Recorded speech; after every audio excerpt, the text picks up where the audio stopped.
Hello and welcome to The Overwhelmed Brain. My name is Paul Coliani. I'm a personal empowerment coach. This is a special midweek edition of the show, just a mini show. Every now and then I put these in here. I mean, like every few months. I might put something in the middle of the week just to connect with you, just to share a message with you. If I have something going on, if I feel the need to communicate with you. The reason I'm putting out this midweek episode, I'm going to be very transparent. It is twofold. One is to talk a little bit about social anxiety, and two is to have you take a survey on social anxiety. I actually want to know if you experience any form of social anxiety, or what's also referred to as social phobia. And that is when you're in a group of people and you don't feel comfortable in that group of people. And this discomfort comes from many different things. Maybe you feel like someone's looking at you and you feel uncomfortable about that. Maybe you feel someone's judging you and you feel uncomfortable about that. Maybe you feel too tall. Maybe you feel like your clothes are ugly, or you're ugly, or you're too big or too small or too tall or too short. There's all kinds of reasons, and I've only listed just one million of the reasons that we can develop social phobia. So I wanted to just highlight this a little bit, because if you're experiencing it, I want to know. Now, the twofold reason for this is I'm creating something for people with social anxiety to help them not only get better with their social anxiety, decreasing it and making them feel better about being in public places or anywhere they experience social anxiety, but also being able to get through it when you experience it. So this is a product I'm working on, and I want to be able to create it so that you get the most benefit from it. I don't want to just put it out there and go, okay, I hope this works for everyone. I'm actually gathering like 20 to 25 experts to talk about this, to really hone in on what it takes to overcome social anxiety. And I know if you have this, if you have social anxiety, you've done probably a lot of research on it, and they always point to the same things, weeks or months of therapy, of group therapy, and I don't disagree with that. If you are experiencing this, then I absolutely recommend therapy if you can't get over it.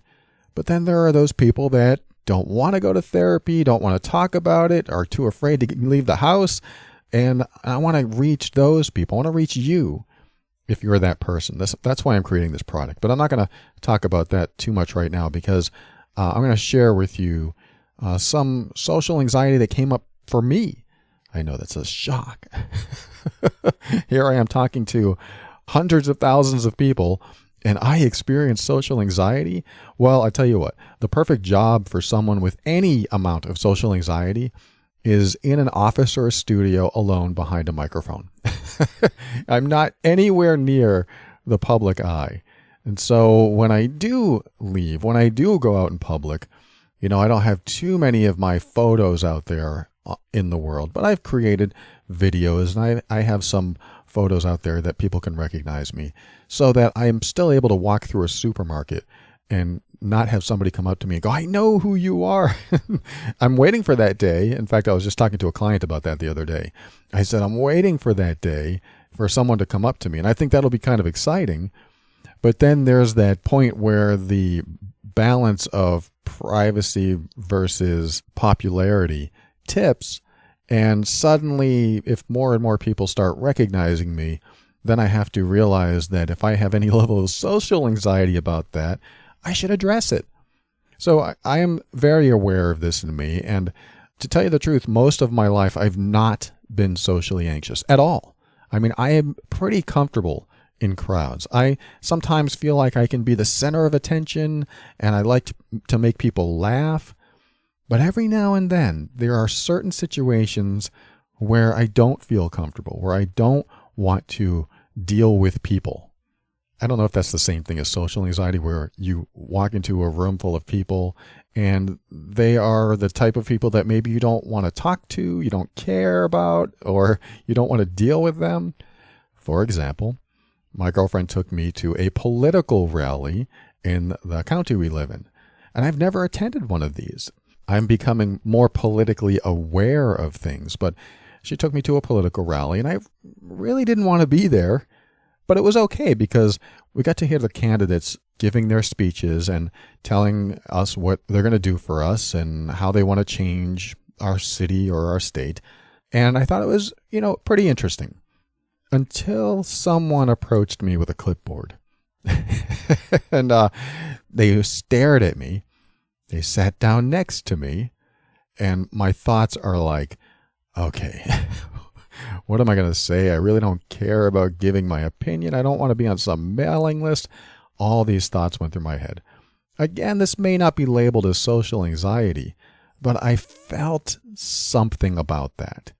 I felt negative about it.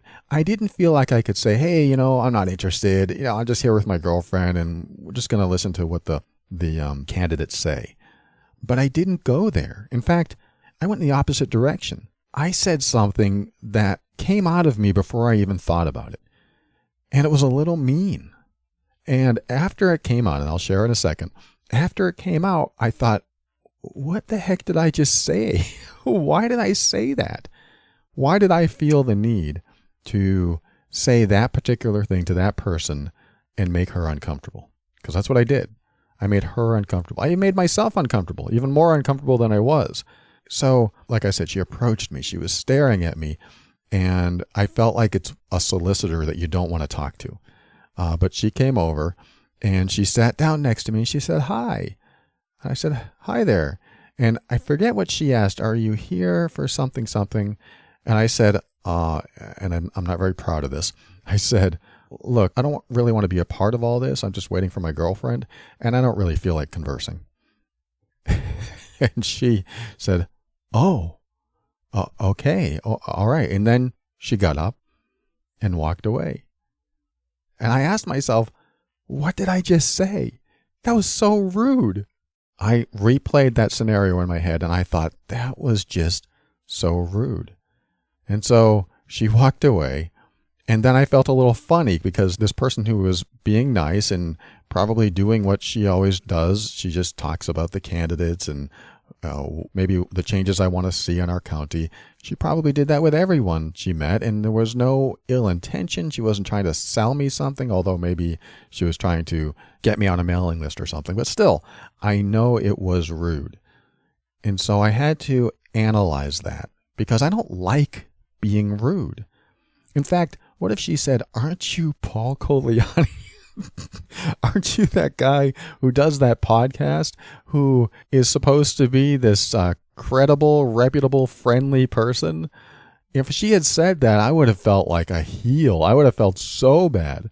And if she said that, maybe that would have been a great opportunity to be really humble and tell her, you're right. And I need to look at that in myself. I need to figure that out. But she didn't say that, and I didn't go into that humble space. I kept owning the way I felt. However, I didn't like the way I felt. I felt awkward. I felt like I could have acted better. And why did I have these thoughts and then say what I said? And it has to do with how we prep ourselves before something like this. And I'll get to that in a moment. But when the rally was done and my girlfriend and I left, I said, I hate to admit this, but I was rude to someone in there. And she goes, what? What do you mean? And I told her the story, and she goes, why did you say that? Why could... And I don't know why I said that. It just came out of my mouth, and I don't know where it came from. She was like, I can't believe you said that. That's kind of embarrassing. And I said, I know. I don't know where it came from. And that night, I didn't know where it came from. But now, retrospectively, I look back and I remember not wanting to go. So before we even left our house, I remember not wanting to go. So I'm setting myself up for disappointment or something. I'm setting myself up because once I get there, I know I won't want to be there, which is what happened. We drove there. I don't want to go, but I'm an open-minded guy, so I'm just going to go. Even though I don't want to go. And when we got there, I didn't want to be there. And then to add insult to injury, they wanted me to wear a name tag. I know, that's silly. They want you to wear a name tag. What's the big deal? Well, my thoughts went into the future, and I knew that wearing a name tag meant that people could say, "Hey, Paul, my name is so-and-so. Let's talk about something." I didn't want to be there. I didn't want to wear a name tag because that meant people would approach me and talk to me. I didn't want to talk about the things that they talk about because I don't really care about some of them. I hate to admit it, but a lot of politics I don't care about, but I do still vote. I'm not saying I'm out of it, but there's a lot of stuff that I hear that doesn't really excite me, but I still look at the issues and vote. But I didn't want to be at this rally. And I also knew it was just going to be a bunch of people telling us what we wanted to hear. So I had that going on in mind. I had a lot of negativity in my mind. And while we were mingling, there was some good snacks. That was okay. But the people with the clipboards were walking around. The candidates were staring at me as I was walking by. You know, big smiles. Everyone's friendly, of course. But I got that feeling. Where does that feeling come from? The feeling comes from, this is one tiny portion of where this feeling came from for me. The feeling comes from how I prepped myself.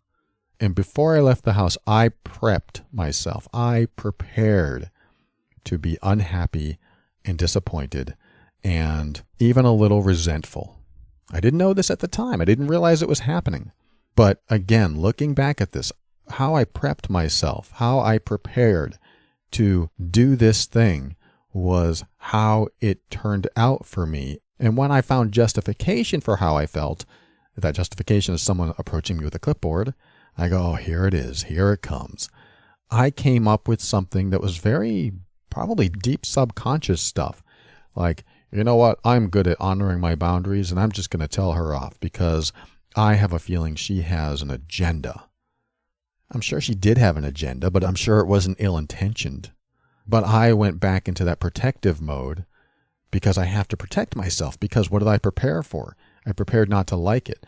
So when we prepare not to like something, we place this subconscious shield, for lack of a better term, or even conscious shield around us so that when we arrive where we don't want to be, we already have a bias toward the people, toward the place, on how we're going to respond to these people.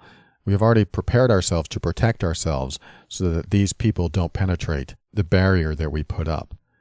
And that barrier, I believe, has something to do with that social anxiety, with that social phobia. Because if that barrier wasn't there, then I could just be myself. And then when somebody approached me and said, hey, are you going to vote for so-and-so? I'd be like, yeah, I don't know. I'm learning about this stuff. I don't know who's who, and I'm sure they're all great. And they may go, oh, yeah, totally. Well, here's some information. Here's a brochure. If you have any questions, come out and reach me. It would have been a friendly conversation, but I turned it into something that I felt uncomfortable about. We do this. We do this to ourselves. We create sometimes our own uncomfortable situations. How can I change this? What if I had to do this over again? I think if I had to do this over again, the first thing I would do is fully accept that I'm going to this thing and I should be a little bit more informed about where I'm going. Because I wasn't informed. I was just tagging along. I know she wanted to see it, and I know that maybe it's my civic duty to go there and listen to the candidates. And I felt that way, but there was still that negative underlayer that I felt as well.